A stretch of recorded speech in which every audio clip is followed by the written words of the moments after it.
स्त्री शक्तीला देखील अभिवादन करतो, त्यांना नमस्कार करतो। नागपूर हे अनेक अर्थाने वैशिष्ट्यपूर्ण अशा प्रकारचं शहर।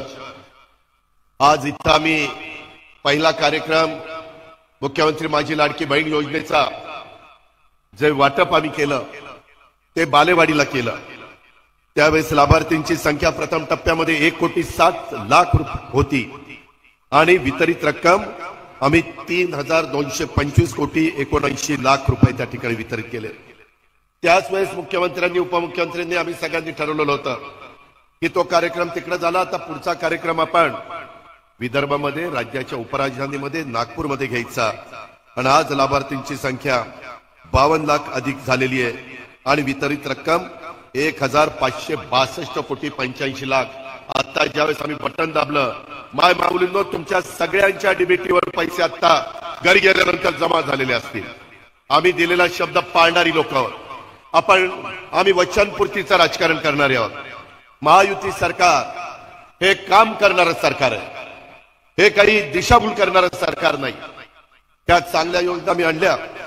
आजपर्यंत 1,59,00,000 महिलांना माय माऊलींना हा लाभ मिळतोय आणि वितरित रक्कम 4,788,65,00,000 केलेली आहे।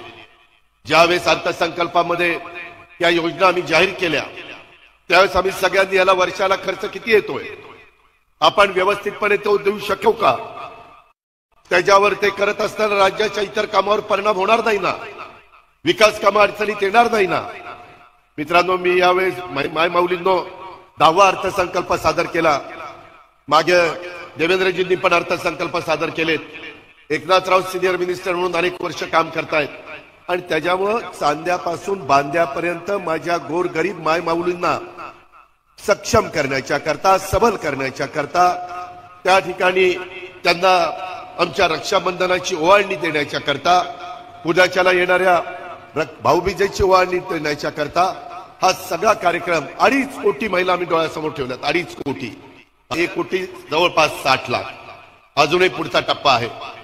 काळजी करू नका, काही जर लाभार्थीमध्ये लाभ घेणाऱ्या माझ्या महाराष्ट्रातल्या महिला राहिल्या असतील तर मी आपल्याला सांगतो, अशी एक देखील भगिनी की त्या लाभामध्ये बसते, ज्या नियम घातलेले त्याच्यात बसते, ती ह्या लाभापासून वंचित राहणार नाही, ही देखील खात्री या आजच्या सभेच्या निमित्तानं मी आपल्या सगळ्यांना देतो। त्याच्यामुळे तुमच्यातल्या काही जवळच्या राहिल्या असतील तर राहिलेल्या दिवसामध्ये देखील अर्ज करा। आज विरोधक आमच्यावर टीका टिप्पणी करतात। पहिल्यांदा या चांगल्या योजनेची त्यांनी वेगवेगळ्या पद्धतीनं चेष्टा करण्याचा प्रयत्न केला, त्याच्यामध्ये कुठेतरी टिंगलटवाळी करण्याचा प्रयत्न केला। अरे बाबांनो, तुम्ही राज्यकर्ते म्हणून इतके वर्ष काम करत होता, तुम्हाला कुणी अडवलं होतं? तुम्ही का नाही योजना आणली? कुणी तुम्हाला थांबवलेलं होतं? त्याचं उत्तर देत नाही, फक्त काहीतरी तातुंबातून सांगितलं। परंतु आता ज्यावेळेस ही योजना लोकप्रिय झाली, मला माझ्या नागपूरमधल्या आलेल्या माझ्या बहिणींनी सांगावं, ही योजना चांगली असेल त्यांनी हात वर करा, चांगली आहे का नाही। सगळ्या महिला, मुख्यमंत्री महोदय, उपमुख्यमंत्री महोदय, नितीन गडकरी साहेब सगळे हात वर करतात, खाली घ्या। आज मोठ्यांना काय माहिती, आमच्या माय माऊलींना 1,500ची किंमत, आम्ही 3,000 रुपये त्यांच्या अकाउंटला जुलै ऑगस्ट टाकले।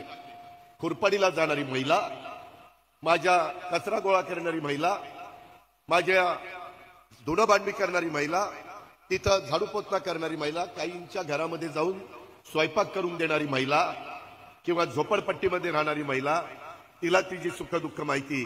टीका करणाऱ्यांना काय कळणार आहे की बाबा ह्या 1,500 रुपयाचं मोल काय, ह्याची जाणीव त्यांना नाहीये।